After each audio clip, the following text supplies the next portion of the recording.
నమస్తే అందరికీ. నేను 2025లో వచ్చిన అప్డేట్స్ గురించి కొన్ని వీడియోలు అయితే చేశాను కానీ, జాయింట్ డిక్లరేషన్ అనేది మాత్రం పూర్తిగా చేయలేకపోయాను. ఎందుకంటే దాన్ని 3 కేటగిరీలుగా అయితే డివైడ్ చేశారు. కాబట్టి దాని గురించి ఒకే వీడియోలో చెప్పడం అయితే కుదరలేదు. అదేవిధంగా 2017కి ముందు ఈపీఎఫ్లో జాయిన్ అయిన వాళ్ళు అయితే ఎంప్లాయర్ దగ్గరికి అయితే వెళ్తుంది. దాని గురించి కూడా చెప్పలేదు. ఎందుకంటే ఎంప్లాయర్ అయితే అప్రూవల్ చేయడానికి టైం పడుతుంది కాబట్టి. ఈ వీడియోలో నేను చేసిన జాయింట్ డిక్లరేషన్కి సంబంధించి సబ్మిట్ చేసిన డీటెయిల్స్ అనేది ఎంప్లాయర్ అప్రూవల్ అయితే చేయడం జరిగింది. ఈ వీడియోలో నేను మీకు చేంజ్ అయిన నేమ్ అయితే చూపిస్తాను.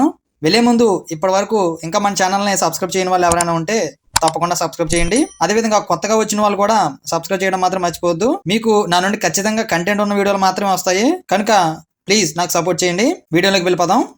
ముందుగా అందరికీ తెలిసిందే మెంబర్ లాగిన్ ఎలా ఉంటుంది. మొదటిసారి కనుక ఈ వీడియో చూసినట్లయితే నా ముందు జాయింట్ డిక్లరేషన్కి సంబంధించి 2 వీడియోలు కింద డిస్క్రిప్షన్లో ఉంటాయి. వాటిని చూసిన తర్వాత చూస్తే మీకు బాగా అర్థమవుతుంది. ఇక్కడ కనుక మీరు చూసినట్లయితే ఇక్కడ ఇంతకుముందు మనం ఒక పర్సన్ది surname, father name, marital status అనేది చేంజ్ చేయడం అయితే జరిగింది. కానీ ఇక్కడ ఎంప్లాయ్ నేమ్ మాత్రం చేంజ్ చేయడానికి మెంబర్తో పాటుగా ఎంప్లాయర్ అనేది అప్రూవల్ అడిగింది. మీకు ముందు వీడియోలో అయితే చూపించడం అయితే జరిగింది. ఇక్కడ మీరు చూస్తున్నారు కదా, ఎంప్లాయర్ అయితే అప్రూవల్ చేయడం అయితే జరిగింది. మనం రిక్వెస్ట్ అయితే 22 జనవరి 2025 అయితే రిక్వెస్ట్ పంపించడం అయితే జరిగింది.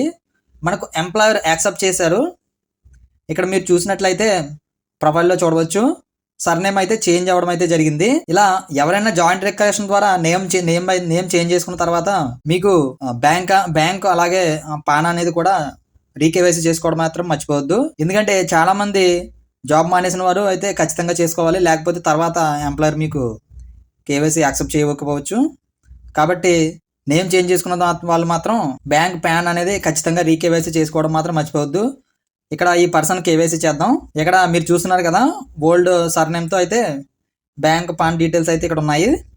ఇక్కడ నేను కేవైసీ అయితే చేశాను. ఎంప్లాయ్ అయితే అప్రూవల్ చేయడం అయితే జరిగింది. మీరు చూస్తున్నారు కదా, ఇక్కడ సర్నేమ్ చేంజ్ అయిన తర్వాత బ్యాంక్ పాన్ కేవైసీ అయితే కంప్లీట్ అయితే అయ్యింది. నేను వేరొక వీడియోలో డేట్ ఆఫ్ జాయినింగ్ సంబంధించి చేంజ్ అయితే చేయడం జరిగింది. అది చేంజ్ కూడా అయ్యింది. ఇది ఈ రోజు వీడియో. ఈ వీడియో కనుక మీకు నచ్చినట్లయితే లైక్ చేయండి. మీకు ఈపీఎఫ్కి సంబంధించి ఎటువంటి సందేహాలు ఉన్నా కామెంట్ చేసినట్లయితే ఖచ్చితంగా రిప్లై అయితే ఇస్తాను. అదేవిధంగా నా వాట్సాప్ నెంబర్ డిస్ప్లే మీద కనిపిస్తుంది కదా, మెసేజ్ చేసి కూడా తెలుసుకోవచ్చు. మన ఛానల్ మాత్రం ఖచ్చితంగా సబ్స్క్రైబ్ అయితే చేయండి. Thank you for watching.